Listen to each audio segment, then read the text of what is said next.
जब सरकार खर्चती है इन पैसों को तो आपको पूछना चाहिए, भाई ये मेरे काम के लिए खर्चा जा रहा है या ये किसी और वजह से खर्चा जा रहा है।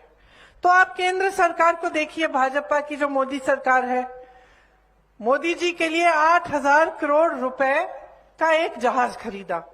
उस जहाज का क्या इस्तेमाल होता है? मोदी जी घूमने जाते हैं विदेश में। एक जहाज खरीदा, एक और खरीद लिया। 16,000 करोड़ रुपए के 2 हवाई जहाज सिर्फ मोदी जी के घूमने के लिए खरीदे गए। आगे बढ़ते हैं। हमारा एक बहुत सुंदर संसद भवन है जो 70 सालों से चल रहा है। हो सकता है उसमें कुछ मरम्मत की जरूरत होगी, लेकिन मोदी जी ने कहा कुछ सालों पहले कि हम इसको पूरा नया बनाएंगे। हम दिल्ली के सुंदरीकरण के लिए और संसद भवन के सुंदरीकरण के लिए हम 20,000 करोड़ रुपए खर्चेंगे। किसका पैसा बताइए? किसका पैसा है? जोर से बोलो। आपका पैसा। 20,000 करोड़ खर्च रहे हैं संसद भवन के लिए। अभी अभी उद्घाटन हुआ कुछ महीनों पहले। जब उन्होंने ये घोषणा की, उस समय मैं उत्तर प्रदेश में काम करती थी। उस समय गन्ने के किसानों का जो बकाया था वो 15,000 करोड़ रुपए था। किसान सब सड़क पे थे। गन्ने के किसान बकाया मांग रहे थे, बाकी किसान कह रहे थे कि हमें ये काले किसान के कानून नहीं चाहिए।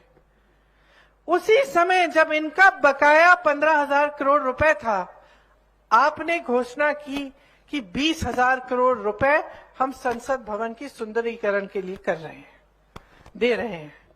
और आपने उसी समय कहा कि 15,000 करोड़ के बकाये को देने के लिए आपके पास पैसे नहीं है।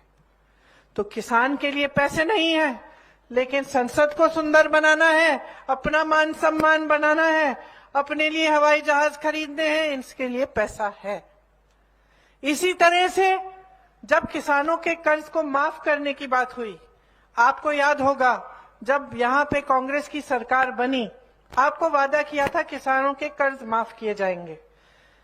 जैसे ही 24 घंटे नहीं हुए थे, 24 घंटे नहीं हुए थे कि बघेल जी और राहुल जी की बात हुई, और पहली जो मीटिंग थी मंत्रिमंडल की, पहली सभा में यह तय किया गया कि आज से हम किसानों के कर्ज माफ करना शुरू करेंगे। हुआ कि नहीं हुआ? हुआ। आपने खुद देखा। आप में से कई किसान भी होंगे जिनके कर्ज माफ हुए, तो आपने खुद देखा कि ये काम हुआ। भाजपा के लोग क्या कहते हैं? इसके लिए पैसे नहीं है। ये कहकर कि किसानों के कर्ज माफ करने के लिए पैसे नहीं है, उसी समय बड़े बड़े उद्योगपति अडानी जी, अंबानी जी के हजारों करोड़ रुपए माफ कर रहे हैं, जिनको जरूरत ही नहीं है, जिनके पेट भरे हैं, जिनके जीवन अच्छे चल रहे हैं, जिनके बड़े बड़े महल हैं। तो अब आपको समझना पड़ेगा कि ये पैसे किसके हैं। जब बड़े बड़े उद्योगपतियों के कर्ज माफ किए जाते हैं, किसके पैसों से माफ किए जा रहे हैं? किसके पैसों से? बताइए, किसके पैसे हैं? आपके पैसे हैं।